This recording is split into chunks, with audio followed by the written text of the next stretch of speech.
সাহাবায়ে কেরাম জিজ্ঞাসা করলো, মা আযাহি ইয়া রাসূলুল্লাহ, কুরবানিটা কি? রাসূল বললেন, সুন্নাতা আবিকুম ইব্রাহিম। রাসূল পাক সাল্লাল্লাহু আলাইহি ওয়াসাল্লামকে সাহাবায়ে কেরাম জিজ্ঞাসা করলেন, বুঝেন ভালো করে, মা আযাহি ইয়া রাসূলুল্লাহ, কুরবানিটা কি?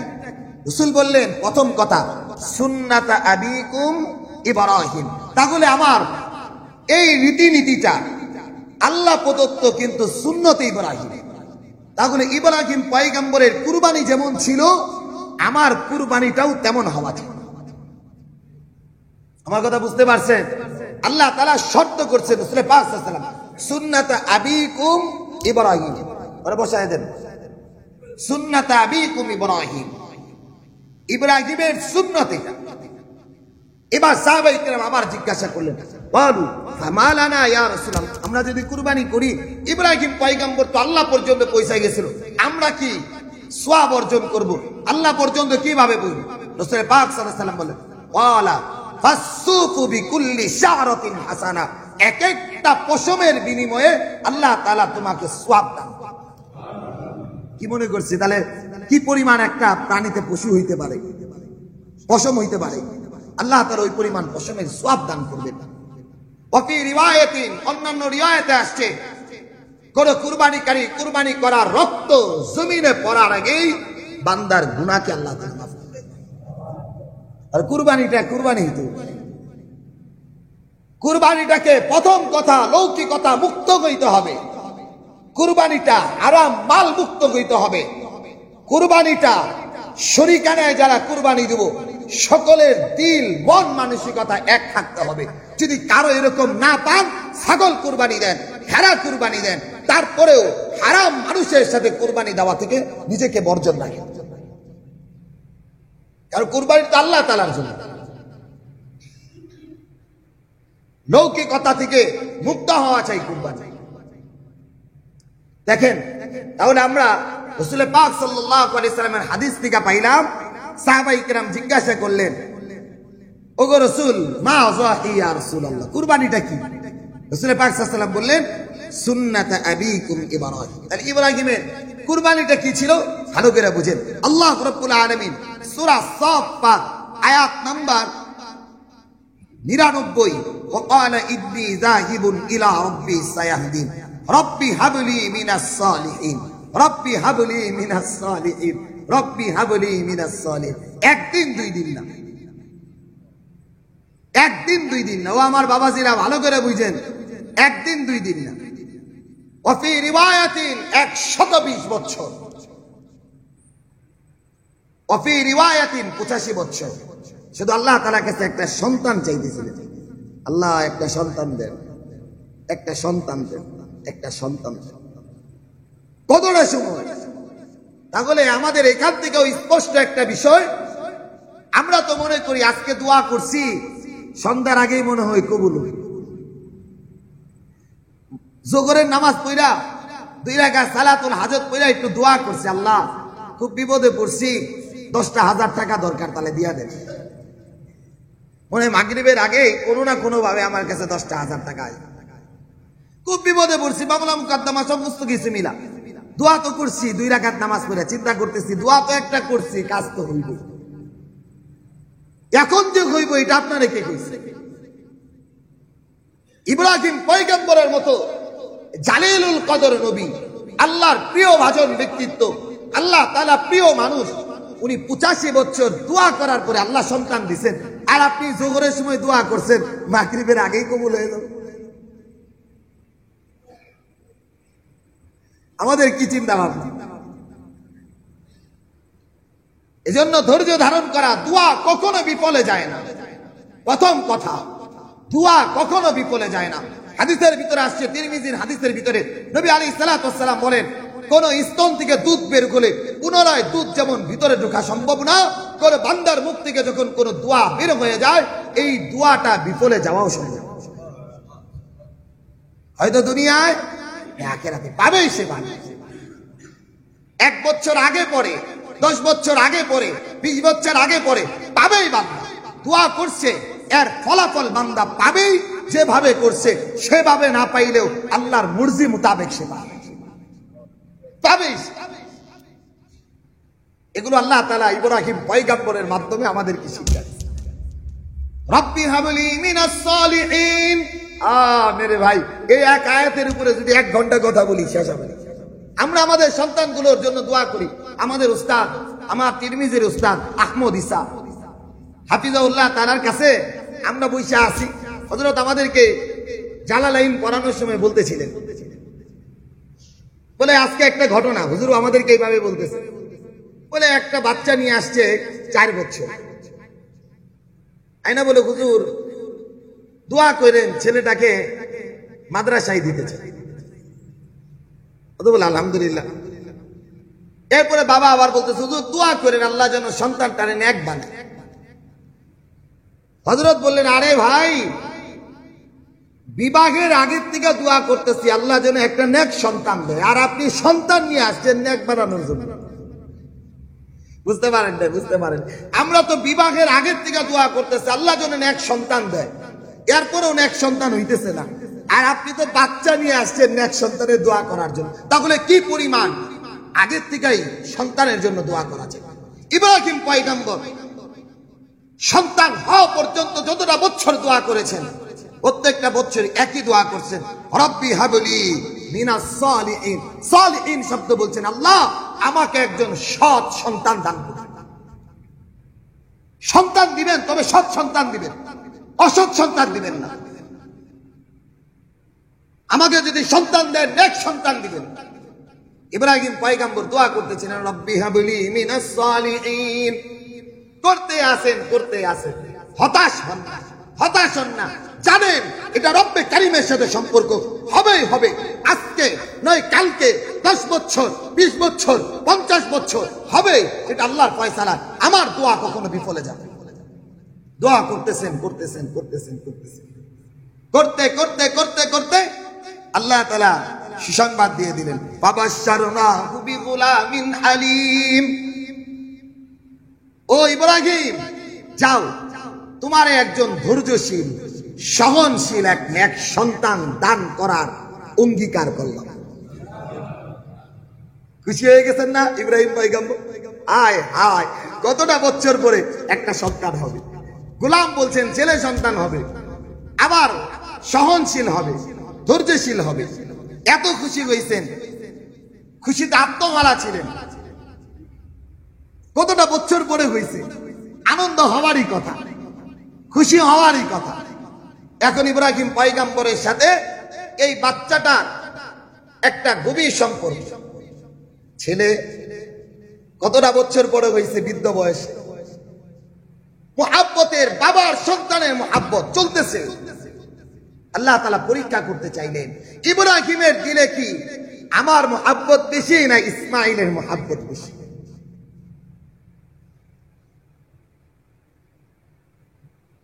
স্বপ্ন যোগে দেখলেন কে যেন বলছে ওয়াফি রিওয়ায়াতিন কুরবানি করতেছে। পরের দিন উট কুরবানি করলেন। আল্লামা সিবওয়াই রাহিমাহুল্লাহ তাআলা কসাসুল কোরআনের ভিতরে আসছে, দীর্ঘ উট কুরবানি করলেন, বেশি উট কুরবানি করলেন। ওয়াফি রিওয়ায়াতিন 100 উট কুরবানি করলেন। পরের দিন একই, তোমার প্রিয় বস্তু কুরবানি করো। বুঝতে বাকি নাই, সংক্ষিপ্ত বলছি, বুঝতে বাকি নাই আল্লাহ তাআলা কি কুরবানি চাইতেছে। ফালাম্মা বালাগা মা'হু আস-সা'য়া قال يا بني إني أرى في المنام أني أذبحك فانظر ماذا ترى।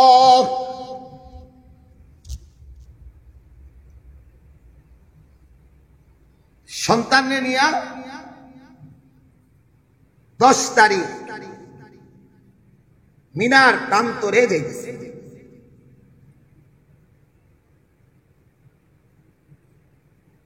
বিবিরে কিছু কয় নাই, যদি উল্টা পাল্টা হয়। বাচ্চার মায়েরে কিছু কয় নাই, যদি একটু উল্টা পাল্টা হয়। সন্তান নিয়ে মিনার প্রান্তরে যাইতেছে বাইতুল্লাহ থেকে।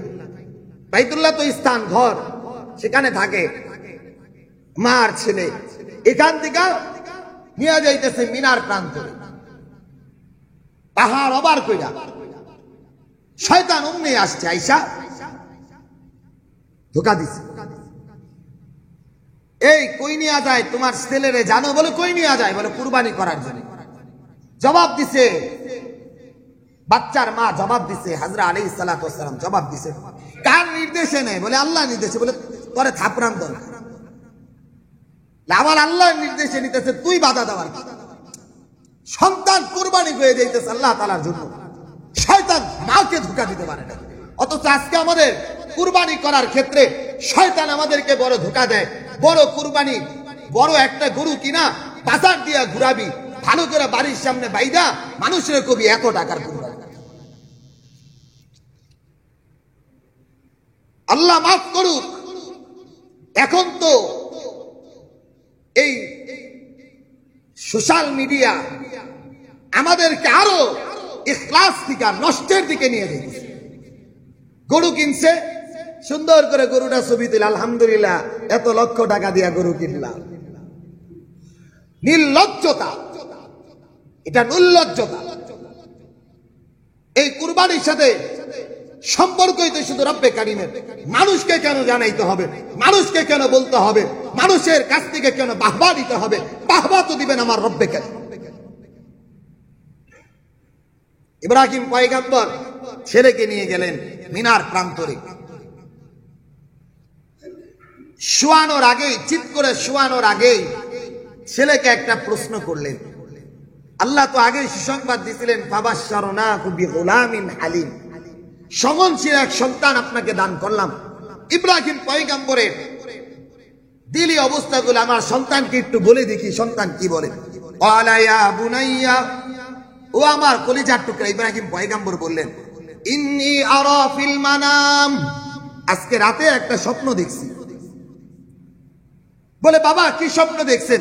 আন্নী আযবাহুকা ফানজুর মাযা তারাক, তোমারে জবাই করতেছি, তো তুমি কি কও? বাবাই ছেলেরে কইতেছে, স্বপ্নে দেখলাম তোমারে জবাই করতেছি ইসমাঈল, তো তুমি কি বলো? ইব্রাহিম পয়গম্বর নবী, তো সন্তানও তো নবী হবে। অকপটে জবাব দিলেন বাচ্চা ছেলেটা, ইয়া আবাতি ফাআল মা তুমার, আল্লাহ আপনারে যা আদেশ করছেন তাই বাস্তবায়ন করেন। সুবহানাল্লাহ, আল্লাহ আপনারে যা আদেশ করছেন তাই বাস্তবায়ন করেন। কারণ আপনি নবী, আপনার স্বপ্ন কখনো ভুল হতে পারে না। আল্লাহ তাআলা আপনাকে যা নির্দেশ করেছেন সেটাই করেন। তবে বাবা শুনেন একটা কথা, সাতাজিদুনি ইনশাআল্লাহু মিনাস সাবিরিন, আমার ইনশাআল্লাহ, আল্লাহ চাকে তো ধৈর্যশীলদের অন্তর্ভুক্ত পাবে। মুফাসসিরিনে কিরাম বলেন, আল্লামা সানাউল্লাহ পানিপতি রাহিমাহুল্লাহ তাআলা বিশেষ করে বলেন, ইসমাঈল আলা নবীনা আলাইহিস সালাতু ওয়াস সালাম বাবাকে আবেদন করেছিলেন, বাবা আমি তো ছোট মানুষ, আপনার কাছে দুইটা প্রশ্ন, দুইটা আমার আবেদন। একটা হইল, আপনি যখন আমারে জবাই করবেন আপনার চোখটা ভালো করে বাঁধবেন, আর আমার হাত পাও ভালো করে বাঁধবেন। আপনার চোখ এই কারণে বাঁধবেন, আল্লাহর এই হুকুমটা বাস্তবায়নের জন্য যেন আপনার দিল না কাঁপে, আমার দিকে যেন আপনার মুহাব্বতটা বেশি যায়, আল্লাহ তাআলা হুকুম থেকে যেন আপনার দিলটা সরে না যায়, এজন্য আপনার চোখটা বাইধা নেবেন। আর আমার হাত পাও এই জন্য বেঁধে নিবেন, আমার কষ্টের কারণে গলায় যখন ছুরি চালাবেন ব্যথা অনুভব হবে, এজন্য আমার হাত পায়ের ছড়াছড়িতে যেন আপনার সাথে বেয়াদবি না হয়।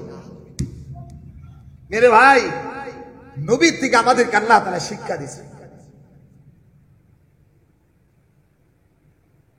ছোট্ট বাচ্চা বাবা মার তাসিমের কথা ভাবতেছে, ছোট্ট বাচ্চা আল্লাহর মুহাব্বতের দিকে যাইতেছে।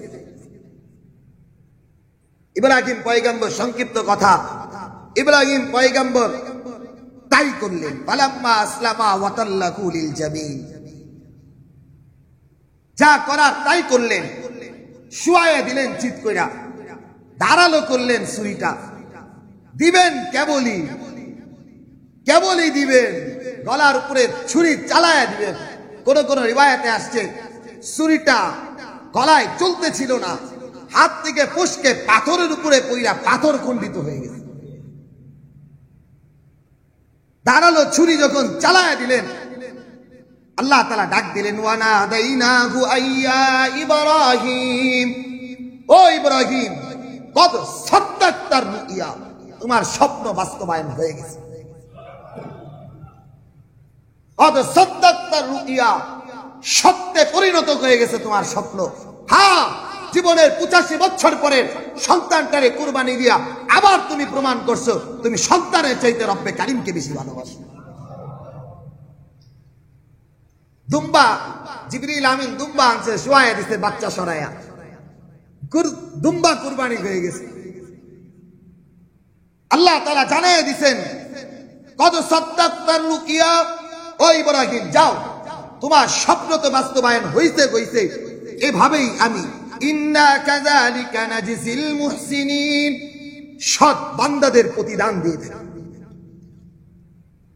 শুধু আপনাকেই দিব না, ইন্না হাযা লাহুয়াল বালাউল মুবিন, কিয়ামত পর্যন্ত যারা আপনার সন্তানরা আসবে তাদেরও এমন কইরা আপনার মতো যদি দিল নিয়া, আপনার মতো যদি নিজের জান মালের কুরবানি করতে পারে, হালাল উপার্জনের অর্থগুলো পশুর ভিতরে ব্যয় কইরা আমার জন্য যদি কুরবানি করতে পারে, আপনার মতো কইরা তাদের কুরবানিও কবুল করে।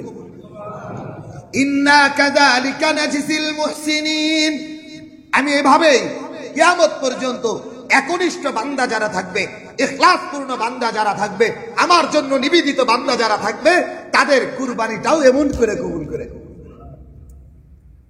আল্লাহ বললেন, এই বিধান কতদিন রেখে দিলাম, ওয়াতারাকনা আলাইহি ফিল আখিরিন, চলতেই থাকবে পূর্ববর্তীদের জন্য। এই বিধান রেখে দিলাম, আপনার এই বিধিবিধানকে রেখে দিলাম, আপনার এই কুরবানির নীতিমালাকে কিয়ামত পর্যন্ত চলতে থাকবে। মানুষরা এই চিন্তা ভাবনার মাধ্যমে যদি কুরবানি করতে পারে, আমি এক একটা পশমের বিনিময়ে তাকে সওয়াব দান করব। তার ওই প্রাণীর রক্ত মাটিতে পড়ার আগেই ওই বান্দার গুনাহকে আমি মাফ করে দেব। মুহতারাম হাজিরিন, এরপর আল্লাহ তাআলা বলেন, প্রশংসা করলেন, সালামুন আলা ইব্রাহিম, শান্তিময় হয়ে যাক, শান্তিদয় হয়ে যাক, নিরাপত্তায় হয়ে যাক ইব্রাহিমের উপরে। কাযালিকা নাজিল মুহসিনিন, কেননা ইব্রাহিম ছিল আল্লাহ তাআলার কাছে মুহসিনিন বান্দাদের অন্তর্ভুক্ত। এরপর আল্লাহ তাআলা বলেন, শুধু আমার ইব্রাহিমই থাকবে না, ইন্নাকু মিন ইবাদিনাল মুমিনিন, কিয়ামত পর্যন্ত আমার বান্দাদের মধ্য থেকে যত মুমিন বান্দারা আসবে সকলের জন্যই এই সুসংবাদ। ইব্রাহিমের জন্য তো থাকবেই, আমার কিয়ামত পর্যন্ত ইব্রাহিমের সন্তান যারা আসবে তাদের জন্য থাকবে। এরপরে আল্লাহ তাআলা সঙ্গে সঙ্গে সুসংবাদ দিয়ে দিলেন, ইসমাইলের কুরবানি ছিল, বাবারও ইব্রাহিমের কুরবানি ছিল। আল্লাহ এবার সুসংবাদ দিয়ে দিলেন, ওয়াবাশশারনাহু বিইসহাক নাবিয়্যাম মিনাস সালিহিন, জান আমি ইসহাককে নবী বানায়া দিলাম। মুহতারাম হাজিরিন, এই ছিল কুরবানি। আমাদের কুরবানিও যেন এমনটার সাথেই হয়, ইখলাসপূর্ণ কুরবানি হয়, তাকওয়াপূর্ণ কুরবানি হয়, আল্লাহ তাআলার জন্য যেন কুরবানি হয়। মুহতারাম হাজিরিন, এই কুরবানির অবস্থার সাথে দিলের একটা সম্পর্ক যেন হয়। আমাদের তো কুরবানি আগেই বলছি প্রথমে লৌকিকতা হয়ে গেছে, লোক দেখানো হয়ে গেছে, মানুষ কি বলবে এই চিন্তা চেতনা আজকে আমাদের ভিতরে ঢুকছে, আমাদের ফ্যামিলির ভিতরে ঢুকছে। অর্থ নাই, ঋণ কইরা, সুদি কারবার কইরা, হারাম উপার্জন কইরা, ফাইল ঠাকায়া তারপরে কুরবানি দিচ্ছে। এই কুরবানিগুলো, এই গোশতগুলো যেমন আমাদের জন্য হারাম হয়ে যাইতেছে, খাবারের দ্বারা যেমন ইবাদতের নূর নষ্ট হয়ে যাইতেছে, তদ্রূপ এই হারাম গোশতগুলো আমার বাচ্চাদেরকে, আমার পরিবার পরিজনকে খাওয়ায়া তাদেরকেও আমি দিন থেকে দূরে সরাই দিয়েছি। আল্লাহ তাআলা আমাদেরকে বুঝার তৌফিক দান করুন। মুহতারাম হাজিরিন, এই কুরবানিটা কি? রাসূল পাক সাল্লাল্লাহু আলাইহি সাল্লাম বলেন, আয়েশা সিদ্দিকা রাদিয়াল্লাহু তাআলা আনহা থেকে হাদিস বর্ণিত, রাসূল পাক সাল্লাল্লাহু আলাইহি সাল্লাম বলেন, মা আমিলা আদামিয়্যু মিন আমালিন ইয়াওমান নাহরি আহাব্বু ইলা আল্লাহি মিন ইহরাকিদ দাম। কুরবানির দিনে বনি আদমের সবচেয়ে উত্তম আমল রব্বে কারীমের কাছে পছন্দনীয় হইল রক্ত প্রবাহিত করা, এতটুকুই আপনার জন্য, এতটুকুই আপনার জন্য রক্ত প্রবাহিত করা, এটাই রব্বে কারীমের কাছে পছন্দ।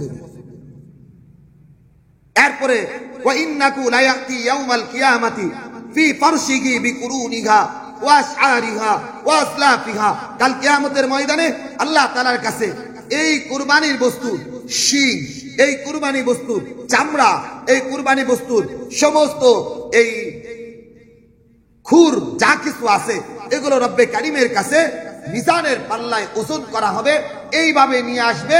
আল্লাহ তাআলা ওই কুরবানি যদি ইখলাস পূর্ণ হয়, সে উসিলায় বান্দাকে মাফ করে দিবে।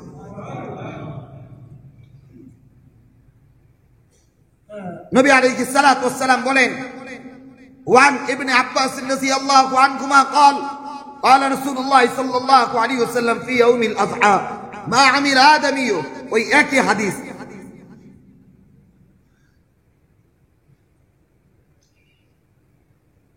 ফাতেমা রাদিয়াল্লাহু তাআলা আনহাকে নবী আলাইহিস সালাতু ওয়াস সালাম একটা আদেশ করেছেন। ওয়ান আবি সাঈদ রাদিয়াল্লাহু আনহু قال, আবু সাঈদ খুদরি রাদিয়াল্লাহু তাআলা আনহু থেকে হাদিস, রাসূল পাক সাল্লাল্লাহু আলাইহি সাল্লাম ফাতেমা রাদিয়াল্লাহু তাআলা আনহাকে বলেন, ইয়া ফাতিমাতু কুমি ইলা উযইয়াতি ফাশহাদিহা, কুরবানি করার জায়গায় তুমি দাঁড়ায় থাকবা, কুরবানি করা অবস্থায় তুমি পাশ থেকে দেখবা। فإن لك بأول قطرة تقطر من دمها, কুরবানির এক ফোঁটা রক্ত জমিনে পড়ার সাথে সাথে আইয়ুগফার লাকা, আল্লাহ তাআলা তোমার গুনাহকে maaf করে দিবেন। তাহলে এইখানে একটা জিনিস আমরা অনুভব করতে পারলাম, কুরবানির সময় জায়গাটায় দাঁড়ায় অনুভব করা, এটা আল্লাহ তাআলার জন্য হয়েছে। আমি একটু আগ বাড়িয়ে আরেকটা কথা বলবো ব্যক্তিগত। সারা বছর এই কুরবানির কাজের সাথে আমরা লাগতে পারি না, কিন্তু সকলেই মিলা যে কুরবানি করব, সেও যেন এই কুরবানির গোশত একটু কাটাকাটি করি, কুরবানির বস্তুকে একটু ধরি, কাছে যাই। এগুলো কেন? এই কুরবানির জিনিসটাই তো আল্লাহ তাআলার কাছে আমার গুনার মাপের কারণ হইতেছে। সেখানে একটু পরিশ্রম করলে এটাও আমার জন্য নাজাতের জরিয়া হয়ে যাবে। এগুলো চেষ্টা করা, এগুলো নিজের বিবেকের মাধ্যমে সেগুলোর কাজে লাগানো। শুধু আদেশের মাধ্যমে একটা কাজে লোক নিলাম, তার মাধ্যমে সবকিছু না করা, নিজেও কিছু শরীক থাকা কাজের সাথে। নবী আলাইহিস সালাতু ওয়াস সালাম ধুমকির সাথে বলেছেন, ওয়ান আবি হুরায়রা রাদিয়াল্লাহু আনহু قال, আবু হুরায়রা রাদিয়াল্লাহু তাআলা থেকে হাদিস বর্ণিত, রাসূল বলেন, মান ওয়াজাদা সাআতান, যে ব্যক্তি কুরবানির দিনে সামর্থ্য থাকার পরেও সে কুরবানি করলো না, ফালা ইউযাফি, সে কুরবানি করলো না, ফালা ইয়াহজুর মুসাল্লানা, সে যেন আমাদের ঈদগাহে না আসে। কত বড় ধমকি দিয়েছেন রাসূল। যার কুরবানি করার সামর্থ্য আছে, সে আসলো না, কুরবানি করলো না, সে যেন আমাদের ঈদগাহে না আসে। আল্লাহ তাআলা আমাদেরকে ইখলাসের সাথে কুরবানি করার তৌফিক দান করুন। মোহতারাম হাজিরিন, ভালো করে বুঝেন, আমি সকলের উদ্দেশ্যে কয়েকটা কথা বলছি। বিশেষ করে চারটা জিনিস থেকে আমরা বিরত থাকবো। এক নাম্বার, কত টাকা দিয়ে কুরবানি বস্তু কিনেছে না বলা থেকে বিরত থাকবে। বুঝতে পেরেছেন আমার কথা? এক নাম্বার, মানুষ বলবে ভাই কত টাকা দিয়ে কিনলে, বলবে ভাই আল্লাহ তাআলা যেই পরিমাণ সামর্থ্য দিয়েছে সেই পরিমাণ। আমার কথাটা জবাব বুঝেছেন? আপনাকে বলতে হবে না। যখনই আপনি বলবেন 10 লক্ষ টাকা, 3 লক্ষ টাকা, 4 লক্ষ টাকা, আপনার ভিতরে এক আত্মঅহংকারে গড়ে উঠবে। এই আত্মঅহংকার যেন না হয়। আপনি বলবেন ভাই আল্লাহ তাআলা আমার যেই পরিমাণ সামর্থ্য দিচ্ছে আমি সেই পরিমাণ করতেছি, যাতে করে আল্লাহ তাআলার সাথে যেন আপনার দিল লেগে যায়। এক নাম্বার কথা। 2 নাম্বার কথা, কুরবানির বস্তু কেনার সময় আপনি এই কথা বলে কুরবানি নষ্ট করবেন না যে ভাই কত মন গোশত হবে। আরে ভাই, গোশত খাওয়ার চিন্তা ভাবনা থাকলে কিনে খান। কুরবানির দিনে কুরবানি করে এটা গোশত খাওয়া না, এটা আল্লাহর জন্য কুরবানি করা। এই জিনিস থেকে বিরত থাকবেন। হ্যাঁ, আপনার কোনো পশু পছন্দ হয়ে গেছে, নিয়ে যান, 10 টাকা বেশি আর কম। কত মন গোশত হবে, কত কেজি গোশত হবে, এই সমস্ত কথা বলা থেকে বিরত থাকবেন।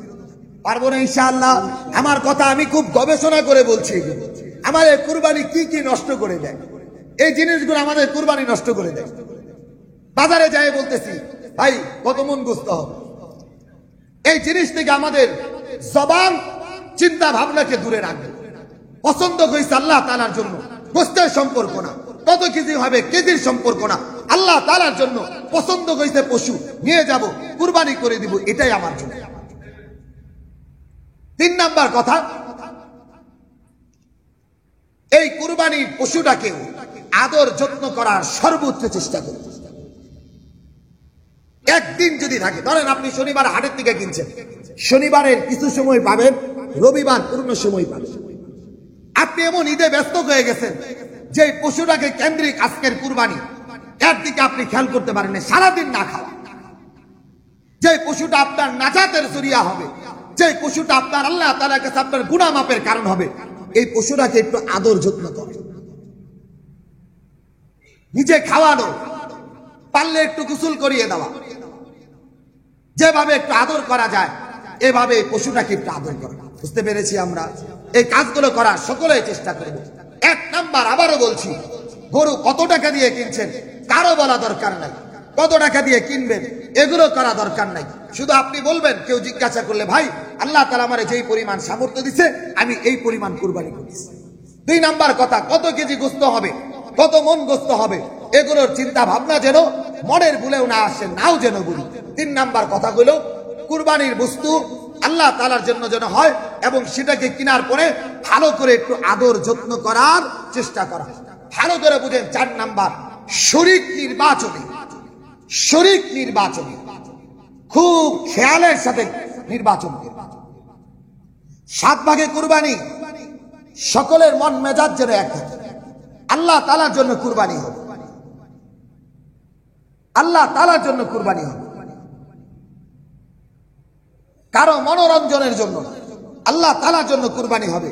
এই শরীকানা সকলের মন মেজাজ যেন এক থাকে। বুঝতে পেরেছি আমরা? আল্লাহ তাআলা আমাদেরকে বুঝার তৌফিক দান করুন। এর ভিতরে খুব গুরুত্বপূর্ণ আরেকটা কথা, ইদানিং একটা অবস্থা বাজারে দেখা যাচ্ছে, এই কথাগুলো আমাদের কাছে প্রায় আসে। কোন কোন প্রাণী কুরবানি করা যাবে না, এই জিনিসটা মাথায় রাখবে। আমাদের আয়েশা বলে, হুজুর দাঁতে নাই। কুরবানির পশু দাঁতের সাথে সম্পর্ক না, বয়সের সাথে সম্পর্ক। কিসের সাথে সম্পর্ক? একটা বাচ্চার 3 বছরে দাঁত জ্বালাইছে, আরেকটা বাচ্চার 1.5 বছরে দাঁত জ্বালাইছে। আপনি যদি দাঁতের উপর নির্ভর করেন, 1.5 বছরে যদি গরুর দাঁত জ্বালায়, কুরবানি তো সহি হয় না, 2 বছর হইতে হবে। এজন্য বয়স, বয়স কুরবানি বয়স হইতে হবে। হ্যাঁ, ভালো করে বুঝুন। আপনি বলতে পারেন, হুজুর দাঁত, তবে বয়সের সাথে দাঁতের একটা সম্পর্ক আছে, বয়স হইলেই দাঁত হয়, এটা মাথায় রাখা চাই, এটাও মাথায় রাখা চাই, বয়সটাও নির্ণয় করা চাই। যখন আপনি বলবে, অনেকে বয়স হয় নাই, কিন্তু এই পাইকাররা বলবে যে বয়স হয়েছে, এই কথা বিক্রি করে দিবে।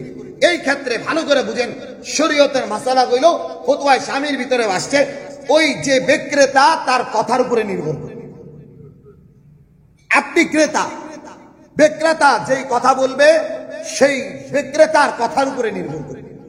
আপনি তো জানেন না, বিক্রেতা যেই কথা বলছে সেই কথার উপরে নির্ভর করে। 2 নাম্বার, এখন অবস্থা দেখা যাচ্ছে অনেক পশুর অন্ডকোষ থাকে না। গতবারও এরকম হয়েছে, আগের বারও অন্ডকোষ নাই, জন্মগত ভাবে নাই।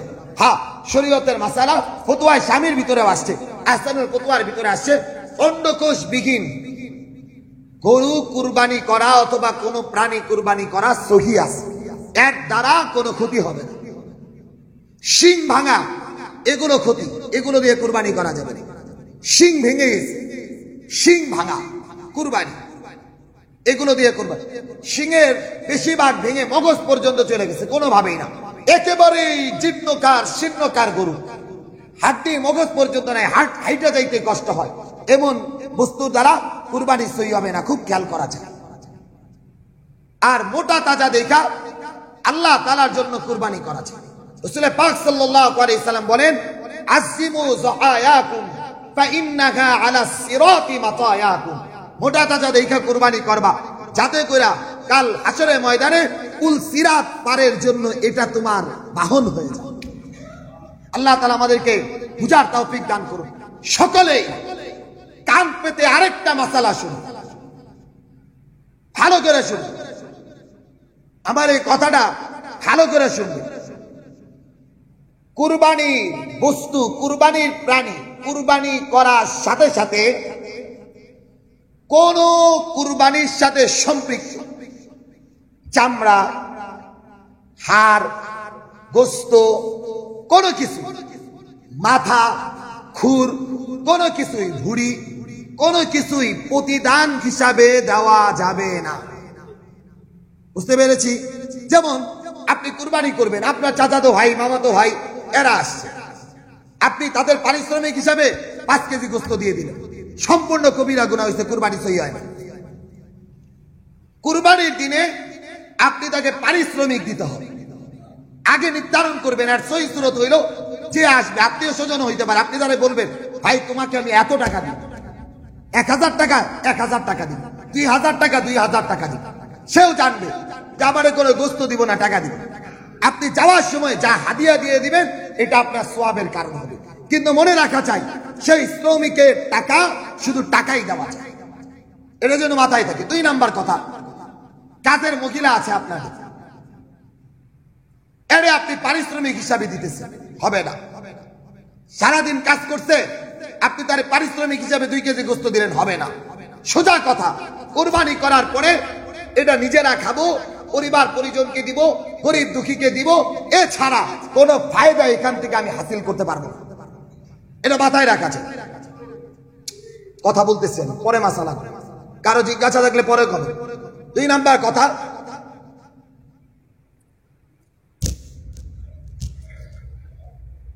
আস্তাগফিরুল্লাহ কি যেন বলতে, কাজের পারিশ্রমিক হিসাবে কোন কিছুই এই অর্থ ছাড়া এই গরুর সাথে সম্পৃক্ত কোনো কিছুই দেওয়া যাবে না। হ্যাঁ, আপনি চামড়া বিক্রি করে ফেলছেন, এটার আপনি ইস্তেফাদা অর্জন করতে পারবেন। চামড়া আপনি দাবাগত কইরা আপনি নামাজের জায়গা বানাইছেন, জায়নামাজ বানাইছেন, দস্তরখানা বানাইছেন, কোনো আপত্তি নেই। কিন্তু যখনই আপনি বিক্রি করে ফেলছেন, এর টাকা আর আপনি খাইতে পারবেন, পারিশ্রমিকে দেওয়া যাবে। অনেকে অনেক জায়গা থেকে গতবার ফোন আসছে, চামড়া বেচার টাকা দিয়ে পারিশ্রমিক দিচ্ছে। মনে রাখবেন, চামড়া বিক্রি করার পরে শুধু চামড়া না, মাসআলা হইল কুরবানির সমস্ত আসবাবপত্র, মাথা, কুর যাই বলে, কোনোভাবে বিক্রি হয়ে গেলে এর সমস্ত অর্থ গরিব দুঃখীকে দান করে দিতে হবে,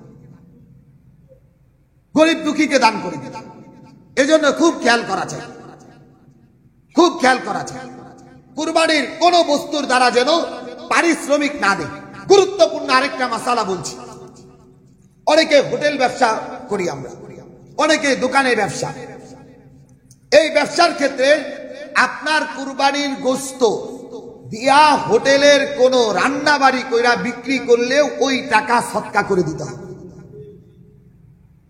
মনে রাখা চাই, কুরবানির কোন বস্তু কোনোভাবেই বিক্রি করা যাবে না, চাই সেটা হোটেলে হোক, কোনোভাবে হোক, এটাকে কোনোভাবেই বিক্রি করা যাবে না।